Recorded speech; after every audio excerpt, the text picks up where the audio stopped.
Здраво на сите! Еве не во последното видео интервју во подкастот на Плюсинфо од серијалот со учесниците во изборната кампања во овој изборен циклус. Како што знаете, досега освен представниците на СДСМ присуствува практично сите лидери и учесници во кампањата од во овој облик на бесплатно политичко представување. За крај, ден пред изборниот молк, разговараме со лидерот на ВМРО ДПМН, Христијан Мицки, партијата која оствари голема изборна победа на 24 април и е предизборна победа, веројатно исто така голема, сега, на 8 мај. Добар ден, господин Христијан Мицки, прв пат следуваме во ваков формат, вака да разговараме. Добар ден, благодарам на можноста на поканата. За почеток би сакал да ни даете на оценка за предизборната кампања. Еве на крајот сме од тој маратон. Вие се уште изгледате свежо, иако веројатно поминавте тешки колку е 20 на дена. И остваривте ли целите на кампањата? Ги пративте ли клучните пораки? Успеавте ли во тоа? Можам да зборувам повеќе за суштината во ВМРО ДПМН и коалицијата Твоја Македонија, а оценката за однесувањето на другите, би рекол, играчи на овие избори, можам повеќе аналитички да кажам и онака како јас тоа го доживев. Што се однесува до ВМРО ДПМН и коалицијата Твоја Македонија, 35 дена, речиси денеска завршуваме во Прилеп. 35 дена, имајќи предвид дека на 4 практично започна официјално со првиот митинг во Скопје изборите за нас, 4 април. И мислам дека имавме убава кампања која што беше дисциплинирана, со јасна порака, со тоа кое што сакавме да го испорачаме, односно пратиме како порака до граѓаните, ценам дека стигна. Се држеше дисциплинирано структурата, на терен се одработи, мислам дека максимално. Се вложија сите, буквално, во рамките на можностите. Не би имал забелешки да кажам некаде повеќе или некаде помалку. На официјалната кампања и предходеше еден предкампањски дел, условно кажано, кој што исто така некој го ставаат во втор план, но јас не би го ставил во втор план, а тоа е формирање на коалиција, пратенички листи. ВМРО ДПМН, јавноста знае дека новија избори излезе со коалиција која што е историски најголема за ВМРО ДПМН.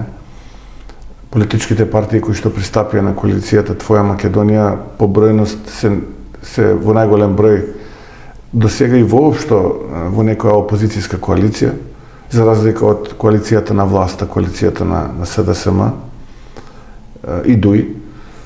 Истовремено периодот на изготвување на програмата, многу внимателно работни групи во рамките на партијата, консултации со многу општествени чинители, бизнис заедницата, Академијата на науки, коморите, лице в лице со граѓаните на тие средби. И така натаму имавме една предкампања кога исто така дел од програмата ја презентиравме. Ценам дека овој процес, ако го гледаме во поширок контекст, трае неколку месеци, зборувам поврзан со овие претседателски парламентарни избори, и ценам дека пораката која што испративме до гласачите е дисциплинирана и стигна онаму каде што треба да стигне. Од друга страна, ако го гледаме нашиот политички противник, тоа е СДСМ, ценам дека клучните зборови и пораката беа комплетно погрешни. Граѓаните едноставно не го конзумираат тоа кое што тие го повторуваат цело време во кампањата. Мислам дека анализата им е комплетно погрешна. Неколку спотови тие што можев да ги видам се премногу метафорични и неразбирливи, дури тие што ги разбираат може да се толкуваат и вака и така, значи не се прецизни со пораката. Истовремено ценам дека сите останати практично во овие избори, како што се и ДУИ, коалицијата која што тие предводат Европскиот фронт, коалицијата на Влен, исто така на албанската условна опозиција во Македонија, помалку имав можност да ги следам нивните кампањи, но оно што слушам од терен е дека се врши од страна на коалицијата на ДУИ огромен притисок врз гласачите, некаде има и насилство. Практично европски кај нив е само името на коалицијата Европски фронт, но однесувањето е, би рекол... Како до сега? Па, како до сега, неколку векови наназад, ако се вратиме, би рекол дека е се само не е демократско и не е европско. Но тоа го забележуваат граѓаните и мислам дека ќе овој пат нивните гласачи ќе им завртат грб. Политичките аналитичари обично велат дека кампањата не менува многу во поглед на крајниот исход на изборите, но да бидеме реални, пред вечерта на 24 април, еве јас лично влегував во едно телевизиско студио да коментирам во еден период кога уште не се знае какви ќе бидат резултатите, нели, рано по завршувањето на изборите, и да бидем искрен, влегов со проценка дека Силјанска ќе води некаде со 80.000 гласови и се подготвував како да анализирам таква една ситуација, како изборна победа се разбира. Резултатот беше неочекуван, шокантен дури, 180 и повеќе илјади гласови предност. Што пресуди за... Не верувам дека има, освен вие рековте во една прилика, се кладевте на ТВ21, ако не слажам, за некаде разлика 150.000 гласа. Што пресуди за ваков пресврт во првиот круг, бидејќи тоа може би да значен за вториот круг? Па, вие сте испуштили една единица пред 80. Да, точно тоа, да. Резултатот беше исклучително квалитетен и е во независна Македонија таков резултат немало до сега. Опозицијски претседателски кандидат да има таков силен резултат, можеби на времето Тито Петковски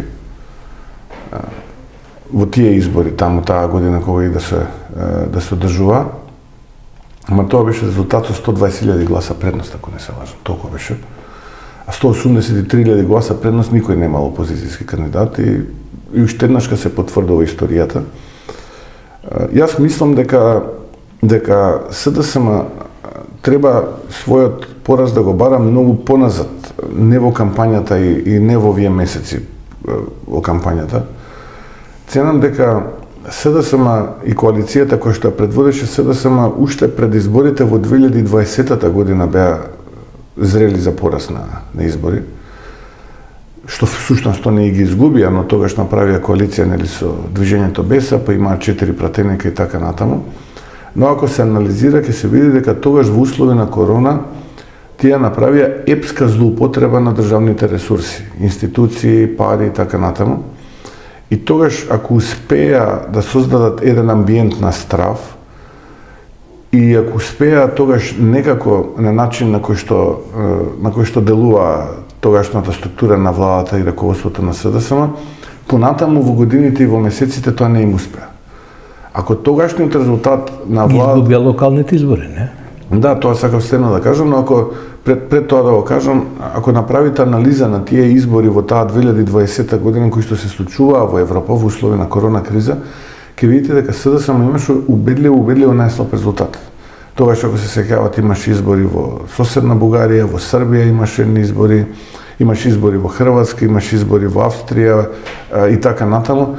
Убедливо победуваа владачките коалиции во тој период. Но тоа не беше случајот за СДСМ и тогашната влада, така што тогаш почнува постепено, но сигурно нивниот пораз.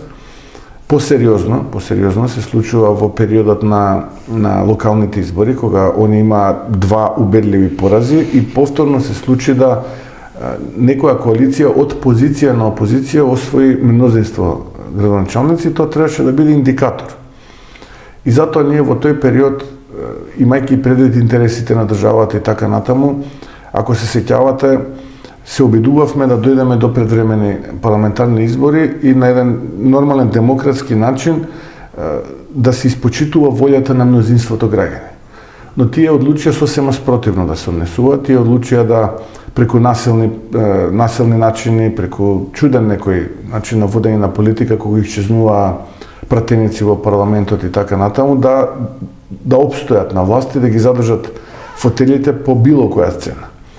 Природно беше Зоран Заев, кога поднесе оставка во СДСМ, да поднесе оставка од владата и да одиме на избори, но тогаш на еден чуден начин, би рекол незапаметен, се постави Димитар Ковачевски и како председател на СДСМ. Добро, сега, тој театар, гласање на кутии и слично, ако го занемариме, јас зборувам во владата, ќе дојдеме до еден заклучок дека тоа е првата посериозна грешка после локалните избори, а потоа подчинетата улога, неискуството на Димитар Ковачевски дојде до израз. Мислам, немам намера никого да навредувам, но тоа беше евидентно.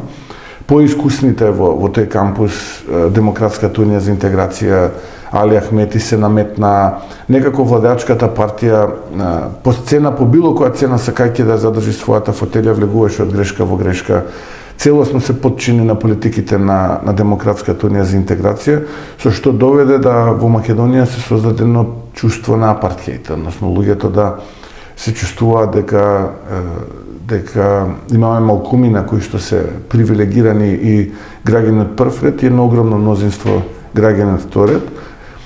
И сега да поентирам, конечно, дојдам до овие избори, мене не ме чуди оваа бројка и не ме чуди ако таа бројка сега после вториот круг се зголеми до таа мера да надмени половина милион, можеби повеќе, можеби 550, можда и 600.000 гласа, не би се изненадил, мајќи предвид каков е амбиентот помеѓу двата круга, и не би се изненадил ако ВМРО-ДПМНЕ освои 61 и коалицијата или биде блиску. Тоа е така затоа што тие повторно водат чудна риторика, имаат погрешна порака. Не ги разбирам. Ја повторуваат истата грешка на Заев од Метларот, се сеќавате помеѓу првиот и вториот круг на председателски избори, па Метла се даваше на настани. Ништо не се промени. Не е тоа невообичаено за СДСМ, со празни флускули, со малку мачо политика да се прави обид да се привлече гласот на избирачите. Меѓутоа, во последните 2 години, и не знам дали тоа е вистинскиот момент, во последните 2 години всушност СДСМ и не е на власт. Реално. Тоа го зборувам, они одбора да видат во подчинета улога, само за да ги задржат фотелите.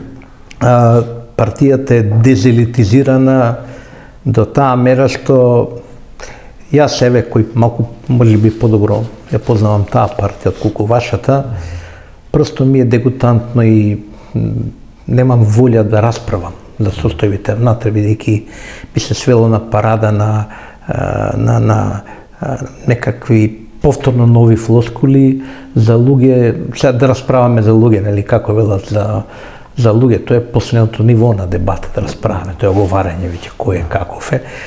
Нема елита, нема идеи, нема празни флоскули. Се слагам, затоа и велам пораката им е чудна, збунувачка, метафорични им се спотовите, од митинг на митинг имаат различна порака. Она однесување на председателскиот кандидат понастрана од раководството, претпоставувам проценката била дека тој има поголем рейтинг од партијата, па затоа очекувале подобар резултат првиот круг, па набранот на тој подобар резултат нешто да направат во вториот круг, што мислам дека е целосно погрешно.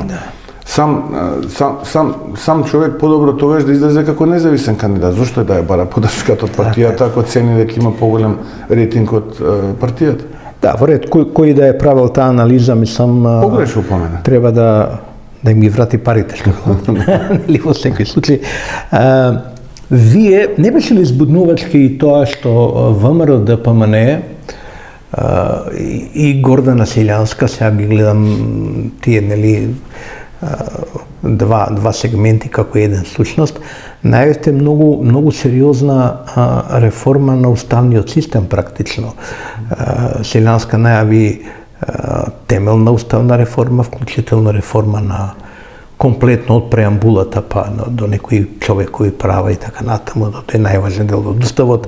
Вие најавивте 90 наместо 120 пратеници иницијатива, укинување на балансерот, тоа се веќе крупни, значени промени и кога промените се неуваа така крупно значени може да доведат и до општо прифаќање, може да ги малку да ги исплашат граѓаните. Какви беа најдеа ли на прием тие пораки кај граѓани или просто беа обседнати со овие други приказни?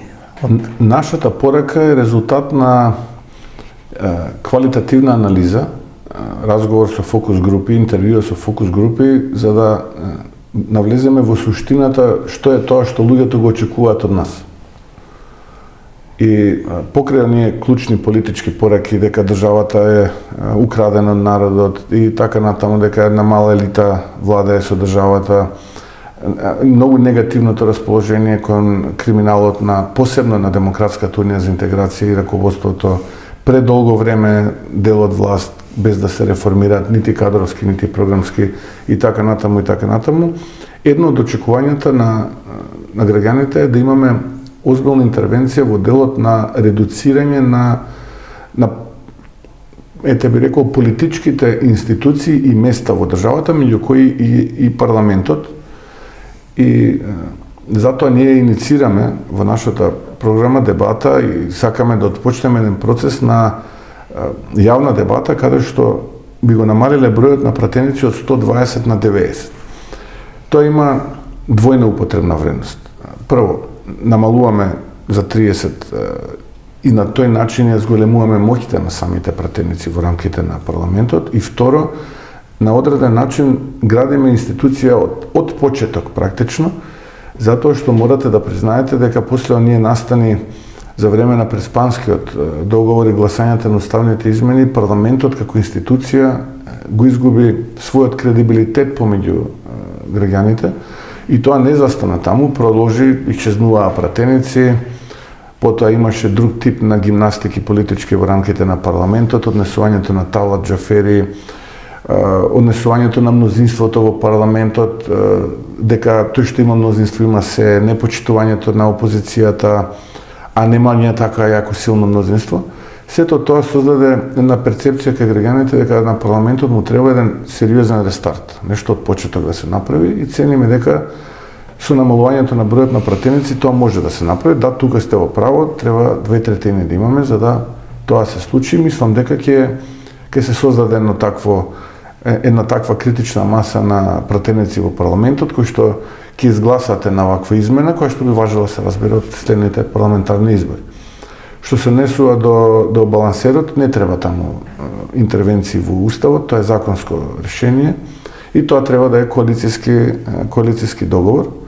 Истовремено, јас ќе се надоврзам на сето ова, ние мораме да имаме јасен механизам со кој што ќе го редуцираме и намалиме бројот на членови во управни надзорни одбори во државни институции кои што се на државен трошок, односно на трошок на граѓаните на оваа држава, да имаме фузионирање на институции со приближно исти или би рекол исти ингеренции, нема потреба од дуплирање на таков тип на институции и за тоа не треба променен устав.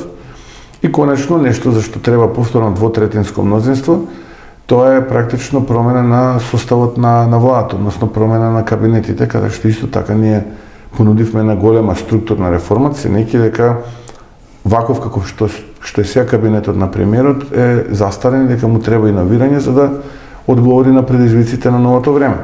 Ако гледаме дека Европа, па и делом на светот ита кон дигитализација, ние мораме тој процес на дигитална трансформација на Македонија да го започнеме. Од многу причини. Да зголемиме транспарентноста, да намалиме борбата со криминалот и корупцијата во администрацијата и така натаму. Понатаму, ако гледаме дека во светот енергетиката е приоритет и све некако орбитира околу тоа, ние мораме да имаме таков сегмент во новиот состав на владата. Мора да имаме министерство кое што ќе се занимава за решавање на такви енергетски проблеми. Така не се случи за сега кога отпочна конфликтот во Украина, руската инвазија на Украина, се случи нешто за кое што светот, а ние уште помалку бевме подготвени. И не се случи енергетска криза мегават час се плаќаше за 10, 12, 15 пати поголема цена од тоа што природно би требало да се плаќа.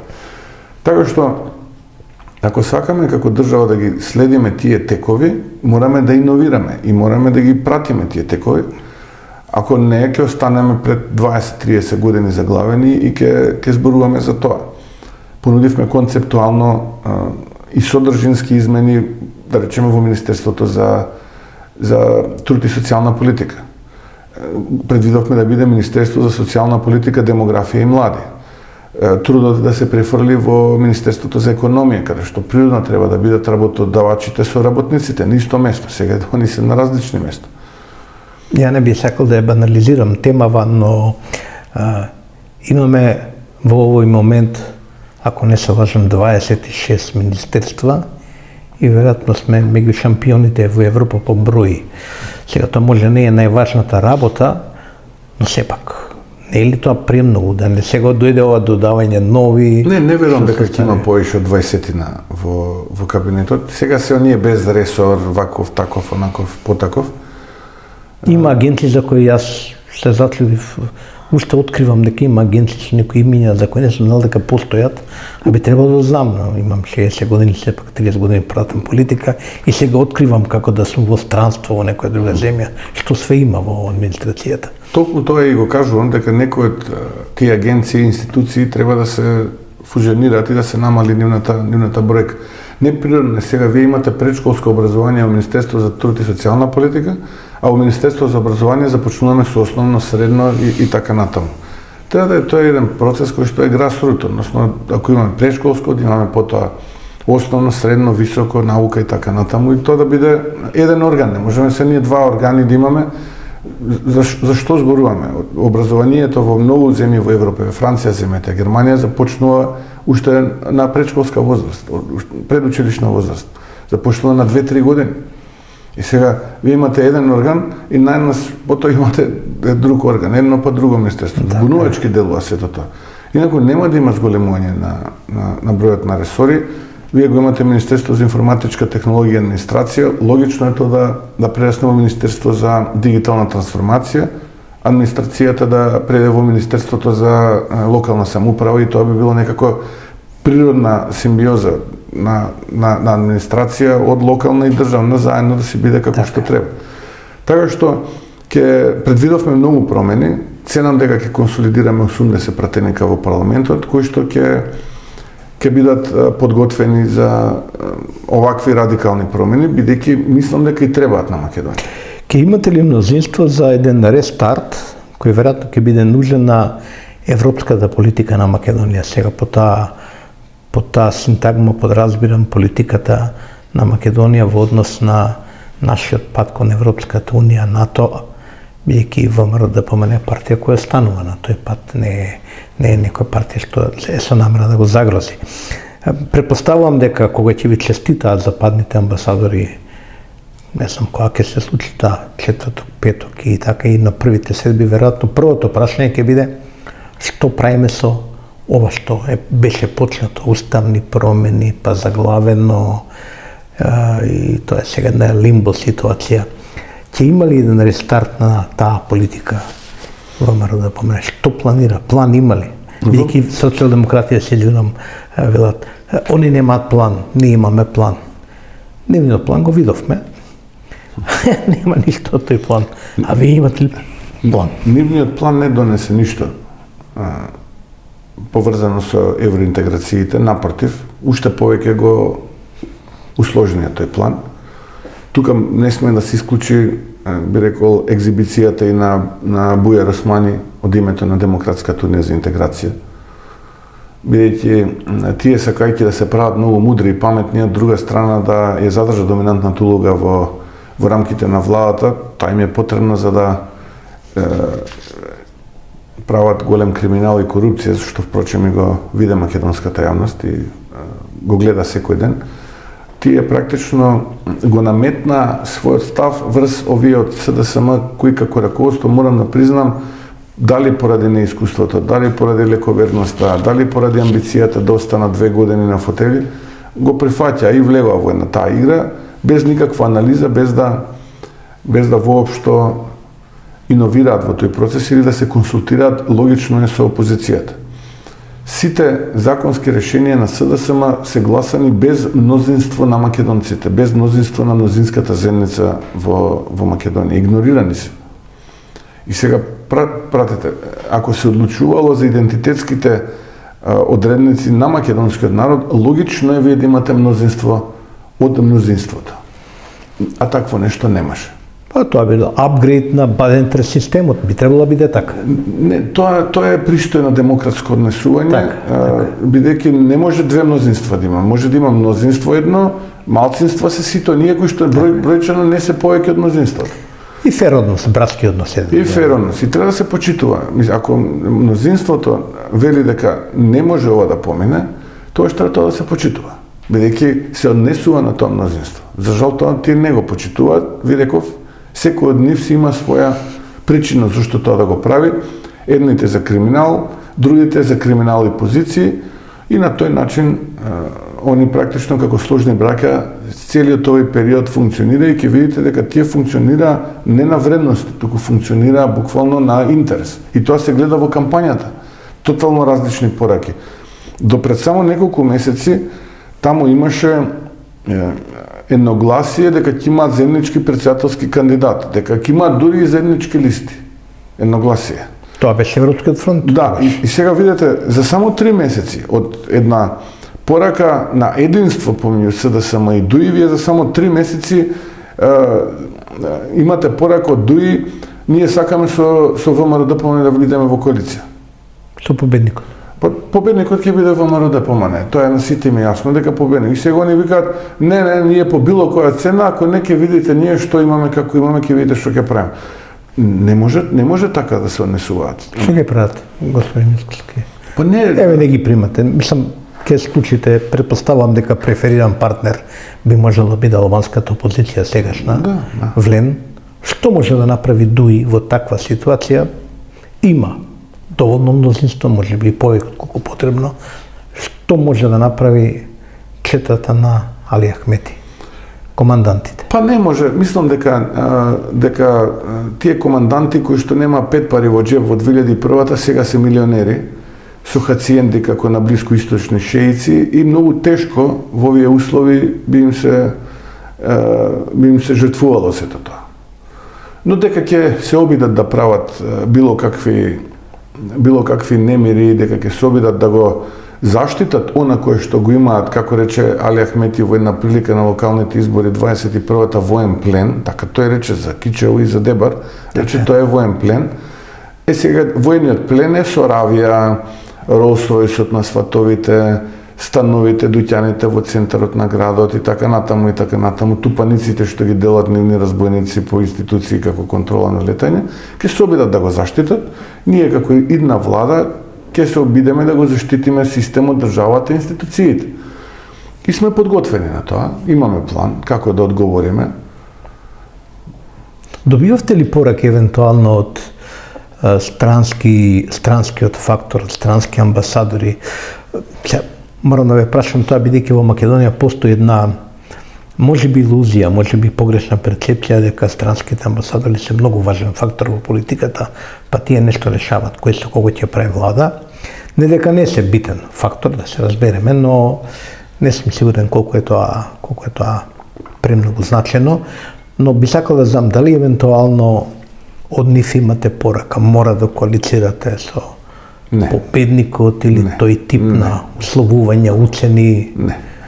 Не, ама видите... Она приказна подпишале заедно Влен и ДУИ некаков документ кој никогаш не го видовме. Не. Тоа не функционира едноставно така. Кој се вози на тие шашми? Што е поентата? Што е на... Видете, тоа се реминисценција на некои минати времења. Реминисценција на можеби детронизирањето на мојот претходник во партијата и една таква коалиција од минатото, каде што можеби некои од представниците на меѓународната заедница поради некои други интереси си земаа поголема слобода од таа што им припаѓа и учествуваа, беа креативни во создавањето на некои содржини и нови структури на влада. Но тогаш имало причина. Причина имало. Каква причина? Па имало причина. Тога се создаде пржина 1, пржина 2. Се создаде специјално јавно обвинителство. Имаше големи основани сумневања за криминал, дека се прави и така натаму. Тоа беше цената на специјалното јавно обвинителство и слично. Да, ВМРО беше партнер на тие процеси. И на пржинската влада, и на СЈО и така натаму. Токму тоа сакам да кажам, затоа тоа е таа причина, се создадоа тие импланти и сега тие импланти понатаму функционира како парасистем. И факт е тоа дека и затоа се распадна, да речеме специјалното јавно обвинителство се распадна бидејќи беше парасистем. Но тоа во многу нешта помогна да тогаш Зоран Заев направи резултат таков каков што направи со тогашната опозиција, 430.000 гласа, ги изгуби тој изборите во 2016 година за 20.000 гласа, но математиката беше таква да практично се случи тоа што се случи, да се формира таа влада, потоа сите сме сведоци на оној преспански договор, на она како се ноша луѓе за уши, буквално се пуштаа од притвори за да се донесат на гласање во рамките на парламентот. И на тој начин се урна фундаментот, или ајде да не бидам толку строг, би рекол се заниша фундаментот на суверенитетот на државата. И ние последиците од тие процеси ги чувствуваме до ден денес. Толкав беше интензитетот, толкава беше рихтеражата на тој земјотрес, што до ден денеска ние чувствуваме како имаме последици од тогаш. Жалам што тогаш во тој процес имаше и представници на меѓународната заедница кои што учествуваа, впрочем тоа го има сведочено и се уште актуелниот председател Стево Пендаровски, дека со дел од представниците на меѓународната заедница тој било постојани контакти, консултации, дури некои од нив дента биле во просториите на македонскиот парламент и така натаму. Сакам да кажам дека тоа што он како пратеник, мислам, не како председател, сакам да кажам дека работите што ги правите денес, многу е важно да направите таква анализа, каква импликација тие ќе имаат низ едно 10, 20, 30 години, бидејќи кога еднаш ќе воспоставите пракса, не може после тоа во зависност од вашиот интерес така и да ја моделирате. Што сакам со ова да кажам, да поентирам и да не должам повеќе во контекст на разговорот. Ако еднашка правилото победник со победник било прекинато, не е битно какви били интересите. Тоа повеќе не може. Од кои причини било, зошто било и како било, не сакам да навлегувам. Можеме да ги толкуваме вака или така, но тоа е нарушено и ако мене лично ме убедувале многу представници од меѓународна заедница, не само во Македонија, туку и надвор, многу озбилни ликови, председатели, премиери на озбилни држави, дека тој што има мнозинство во парламентот прави влада, тоа е тоа. Ние не сме нити федерација, ние не сме ниту бинационална држава. Оние глупости го гледам, овој како се вика Бујар Османи што се препелка на отворена сцена, предпоставам сега он е доктор, но има таму просечни правници околу него да се консултира, ќе му дадат толкување на што значи на ранковниот договор. Така што пред да кажува он што значи тоа, треба да каже зошто тој не го почитуваше тој ранковен договор кога испраќаше луѓе на мисија, без разлика дали се тоа амбасадори или први или втори секретари во ДКП-ата, дипломатско-конзуларните представништва. Зошто неговиот колега, нему драг Артан Груби, 98% има вработена денетничка. И така натаму се, не би сакал да ја поларизирам работата, но да сумирам, долгата приказна на кратко, нема било каква сугестија, тоа е наше внатрешно прашање на политичките чинители и ценам дека представници на меѓународната заедница недвосмислената победа на ВМРО-ДПМН и коалицијата Твоја Македонија ќе ја поздрават. Многу се инвестираше во овие 2-3 години посебно во стигмата за тоа, за наводното непоседување на доволен коалицијски капацитет на ВМРО-ДПМН. Значи, цели сценарија, цели приказни наративи се граде врз тоа дека ВМРО ДПМН, дури ако оствари голема победа, всушност нема да има сила, капацитет да направи влада. Зошто? Затоа што никој нема да сака да коалицира со ВМРО ДПМН, односно вие сте исклучиви во поглед на можноста да влезат други политички партии. Тука нормално правенствено се цели на албанскиот фактор, но сега имаме и други битни играчи на македонскиот дел од политичката сцена. Нели, тоа е партијата на Максим Димитриевски Знам, кој оствари исто така добар резултат и влегува со една амбиција во парламентарните избори. Левица од претходно веќе е присутна на сцената. Каков е сега коалицијскиот капацитет? Разговарате ли тајно, полутајно, испраќате ли пораки и шарети до другите партии? Ќе трнете ли ова стигма, дека не можете да коалицирате вие? Да, ве разбирам, благодарам на прашањето. Во право сте, ВМРО ДПМН беше анатемисано, ја лично, дека немаме коалицијски капацитет, а сега ако погледате, сите се тепаат и јавно преговараат со ВМРО ДПМН. Кој сакал спикерско место во парламентот, кој сакал секако ќе бил во идна влада, кој вели мора да бидеме ние во влада затоа што победник со победник, а во суштина ВМРО ДПМН си ја гледа својата работа и сака да ја заврши работата прво на терен на 8 мај, па дури потоа можеме посериозно да седнеме и да разговараме откако ќе ги видиме бројките. Без да ги видиме бројките, ние посериозни разговори да водиме со било кој не можеме. ВМРО ДПМН и коалицијата Твоја Македонија на отворена сцена 2 пати подадоа рака до опозицијските партии. Разговарав со господинот Таравари веднаш по завршувањето на првиот круг на председателските избори. Ценам дека идната влада треба да биде составена од опозицијските политички партии, бидејќи јасна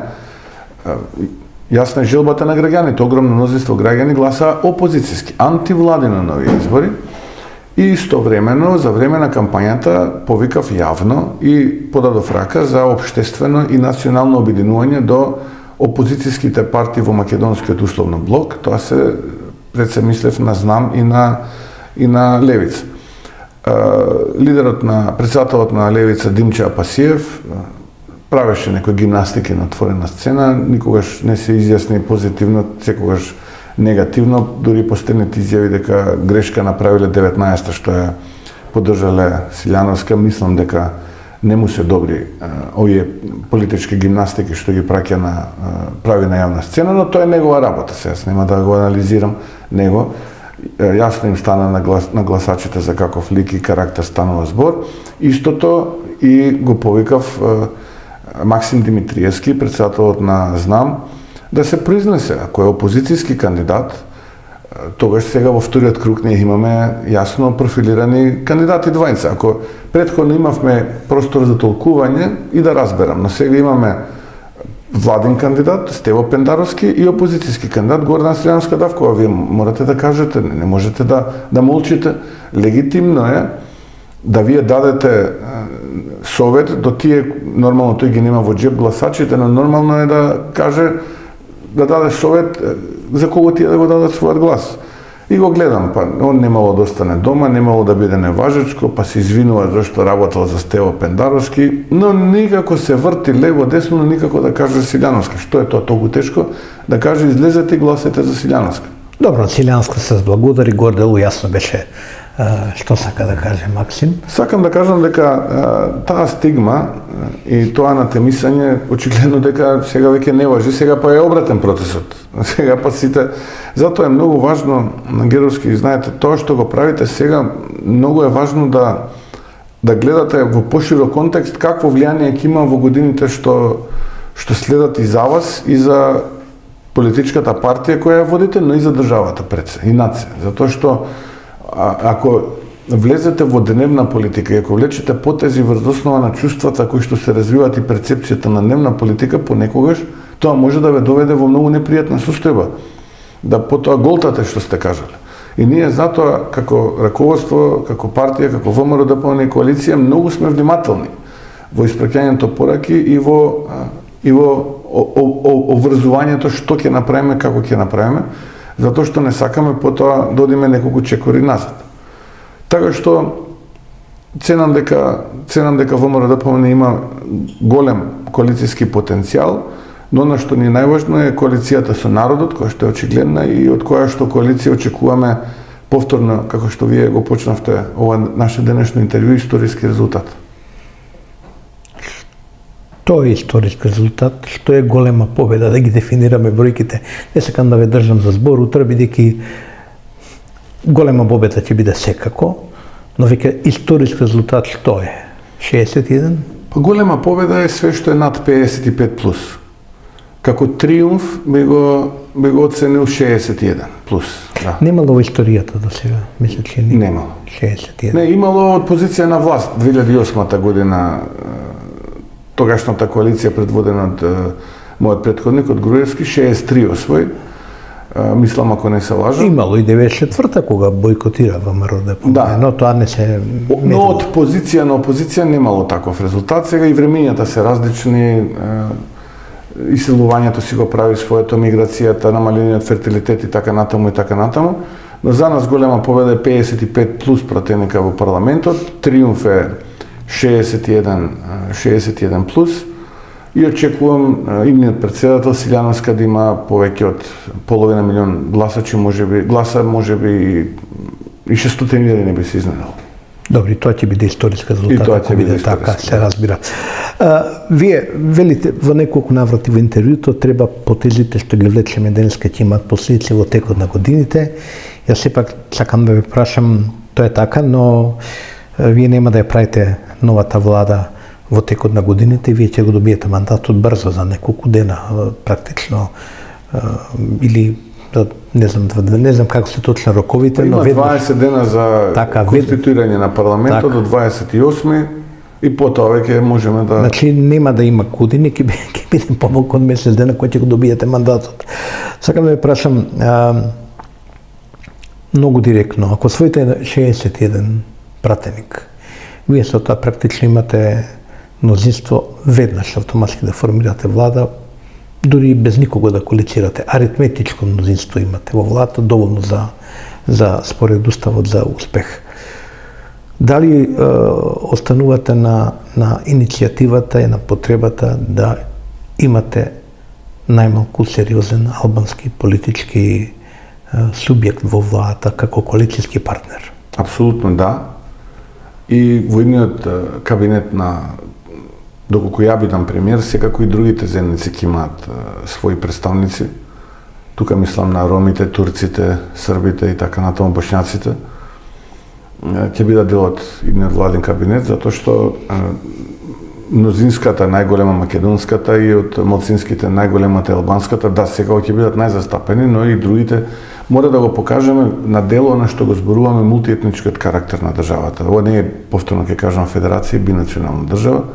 Македонија е унитарна држава и ова е внатрешно прашање и да, очекувам да имаме сериозен и стабилен партнер од сите етнички заедници, се разбира албанците тука апсолутно, и очекувам наш партнер да биде коалицијата Вреди или Влен на условно кажано албанската опозиција во Македонија. Така. Во дел од медиумите што ги контролираат СДСМ и ДОИ или што ги мотивираат на разни начини, нели? Веќе се проценува дека следи пораз на тој дел на изборите и сега имаме еден нов наратив што би сакал да го прокоментира, тоа е дека по изборите ВМРО-ДПМН ќе направи хаос, во смисла на тоа дека ќе го спречи патот кон Европската унија, ќе ни ја загрози иднината што тие нели ја чуваат така строго, ќе ја продолжат и така натаму, дека ќе има реваншизам, дека ќе има бркање од работа, дека ќе има апсења веднаш, дека ќе има практично еден облик на одмазда веднаш по изборите. За волја невостината во историјата на македонската демократија, млада сме огледали тој филм. и тоа во грди изданија. Ке има ли такво нешто? На памет не ми паѓа такво нешто. Луѓето што ме знаат прво дека не сум човек кој што е одмаздолюбив. Иако морам да кажам дека како председател на ВМРО не функциониравме и се уште функционираме во едни многу тешки времења. Со монтирани случаи, со стотици, би рекол, илјадници луѓе затварани, прогонувани само затоа што во минатото или во блиското минато или во подалечното биле некако поврзани со ВМРО, не биле активисти, функционери и така натаму. Морам да кажам дека се уште ние имотот како политичка партија замрзнат, иако имаме јасна пресуда на апелациониот суд дека треба веднаш да се отфрли сето тоа, да се прекине и да се ослободи партијата од октририраните суди, кои што за жал уште не носат одлука согласно насоката на повисокиот суд. Често пати сметката не била блокирана, ад хоминем нападите врз мене, измислувањата и така натаму го ставам во рангот на политичка некаква битка. Иако не можам да се сложам и да простам и нема да заборавам тоа што беше напаѓано моето семејство, сопруга, деца, родители и така натаму. Тоа претпоставувам го правеа поединци кои што мислеа дека на тој начин ќе се допаднат во раководството на СДСМ. Но јас и на митинзите јавно зборуваме и оваа можност ќе искористам одмаз да не ми паѓа на памет, да имаме многу работа пред нас, тоа е држава да се трансформираме, да го испорачаме тоа кое што го ветуваме сега и за кое што се обврзуваме. Затоа и на самиот почеток кажав дека многу внимателно создававме програмата, но морам истовремено да кажам дека онаму каде што има индици, каде што има основани сомневања за сторен криминал, за злоупотреби и така натаму, сето тоа ќе биде истражено и доколку се обезбедат докази, тие процеси ќе бидат изведени пред судовите во Македонија. Нема да правите некое ново специјално обвинителство? Не. Ќе ја дадете ли обвинителската функција на избор на опозицијата, на биде предлог на опозицијата? Не треба таа да биде воопшто политизирана позиција. Зборам обвинител не треба да биде, тој треба да биде резултат на изборот на обвинителите, судиите треба да бидат резултат на изборот на судиите и затоа кога велиме распуштање на Републичкиот судски совет и советот на јавни обвинители, ние не велиме сега овие не чинат, ние ќе си предложиме нови. Ние велиме вие обвинителите и вие судиите изберете си со кои луѓе сакате да се идентификувате, да ве представуваат. Ние како една влада ќе ви обезбедиме финансиска независност, со закон ќе врзаме со процентот буџетот и само преку Собраниската комисија во која што ќе има членови и од опозицијата ќе правиме оверсайт, ќе го наблюдуваме тој процес да видиме како тие функционираат. Немаме намера да се мешаме во тоа, ниту пак јас како човек планирам да се мешам во целата оваа работа, но истовремено морам да кажам дека пред крајот на првиот круг, месец дена пред почетокот на изборите, а посебно сега, стотици сведоштва на луѓе доаѓаат до нас и лично со некои се среќавам, кои што сведочат за огромен рекет, носат докази, присилување од страна на високи владени функционери и од ДУИ и од СДСМ во изминативе години и тоа мораме да го истражиме. Ние не можеме сега тоа да не го истражиме. Ние мораме тоа да го истражиме. Не би било одговорно ако не го истражиме тоа. Ако не истражиме зошто по 3 пати повисока цена се копа во Осломеј. Зошто по 3 пати повисока цена се копа во Битола. Да. Кои се оние ликови кои што шетаат со ташничка и кои што велат толков процент треба сега, толков процент понатаму, ако сакате да бидете дел од коридорот 10D и 8. Зошто и како е дојдено да Стабри увезува вакцини во Македонија од компанија која што основна дејност е трговија со Јужно Овоше, а потоа регистрирана во Хонг Конг.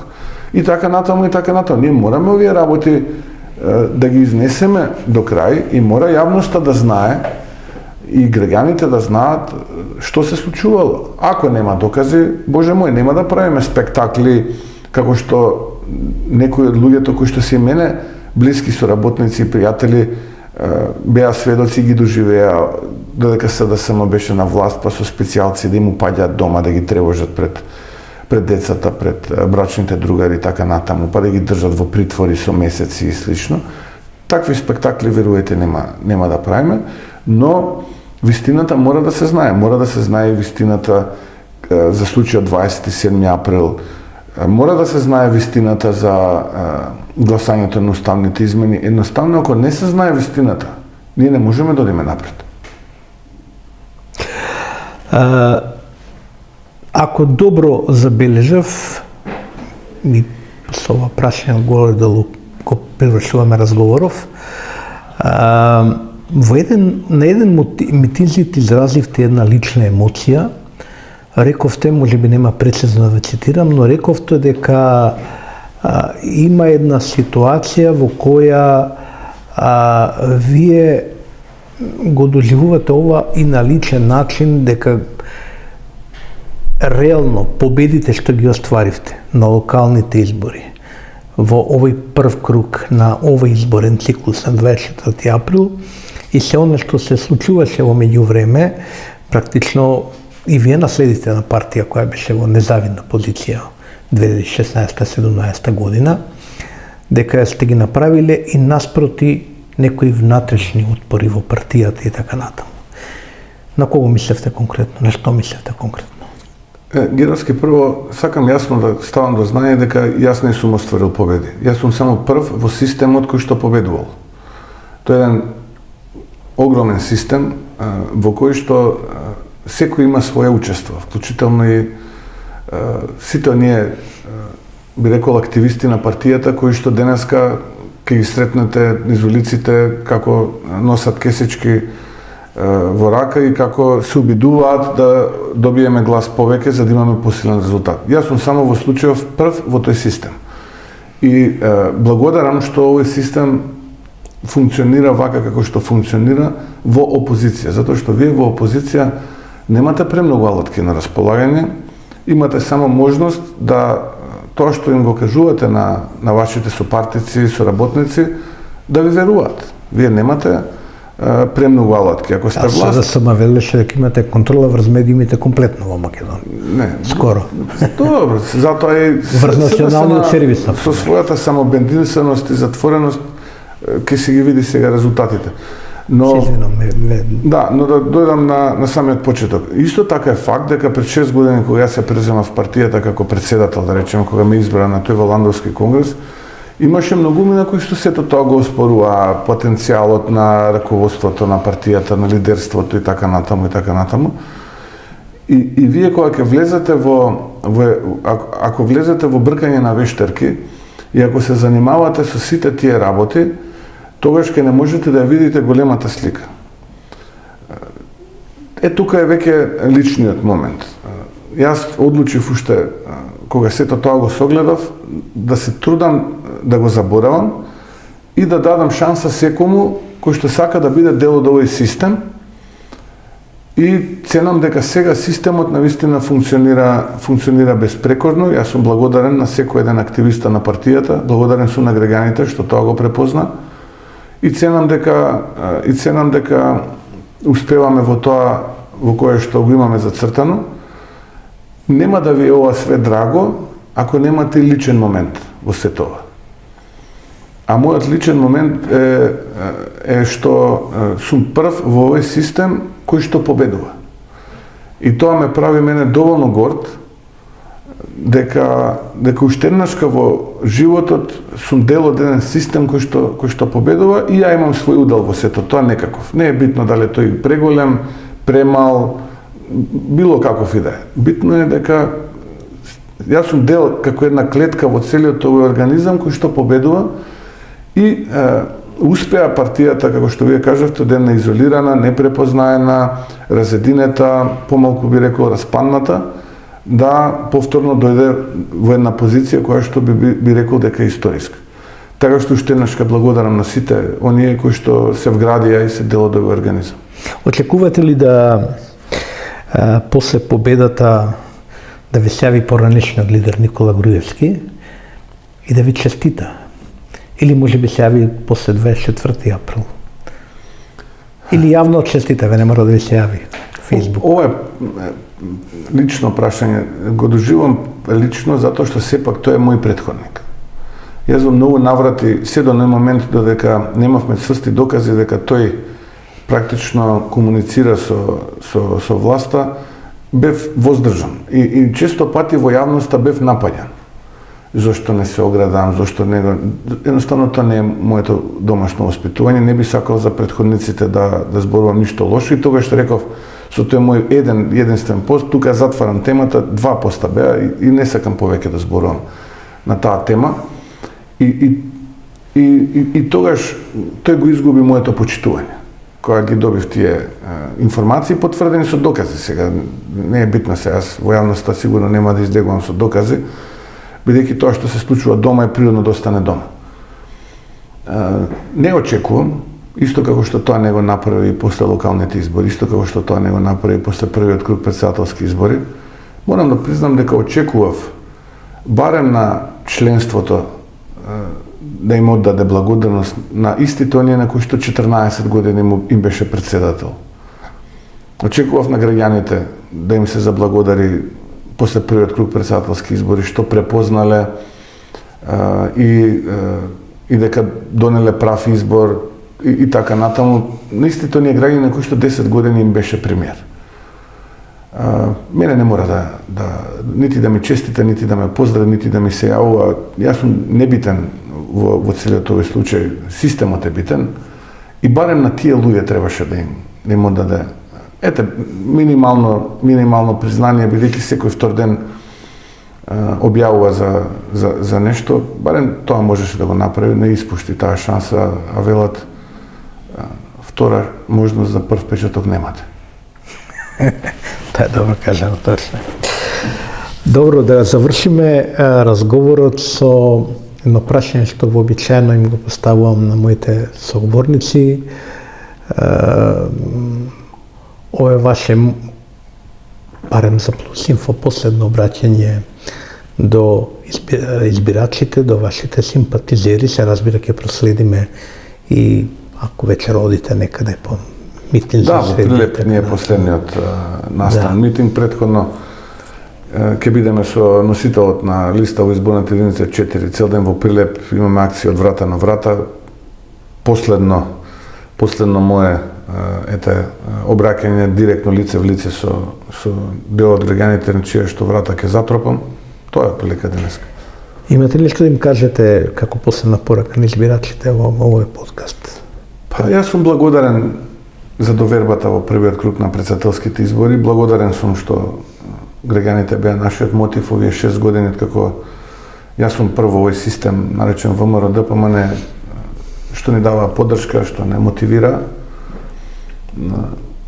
Очекувам масовно да се излезе на 8 мај во среда. Масовно да се излезе поради тоа што се одлучува за еднината на нивните семејства, еднината на нашата заедничка Македонија. Ова не се избори ниту за Христија, ниту за ВМРО ДПМН, ниту за Гордана, ниту за било кој од нас. Затоа што огромно е чувството на сите дека одбиваат да биде како до сега, сакаат да биде поразлично. А јас, како што кажа во овој интервју, покрај мојот збор да го кажам, во овој момент немам друга алатка. Оставам доколку ја добијам шансата и можноста да ја предадам идната влада, покажам и докажам дека имам амбиција, имам желба да оставам историска трага, нешто со кое што оваа генерација и граѓани и политичари ќе бидат горди. Господин Мицкоски, ви благодарам што прво прифативте. И вам ви благодарам секако за можноста. Така да учествувате во овој серијал на ден пред изборниот мол, кога веројатно сте презафатени. Ви посакувам успех на изборите и ќе ве држиме за овие последни зборови. Убаво е кога човек сака да остави нешто повеќе од сака да остави историска трага во политиката. На крајот на крајштата политиката затоа може би убава сама по себе и како вештина, но и како посветеност. Ви благодарам во секој случај. И вам ви благодарам уште еднаш. Тоа е се почитувани гледачи, со ова ние ги завршуваме нашите видеоинтервјуи. Ако ви се допадна ова што го работевме, знаете што треба направите, претплатете се на нашиот канал, не чини пари, лајкнете и се гледаме после изборите.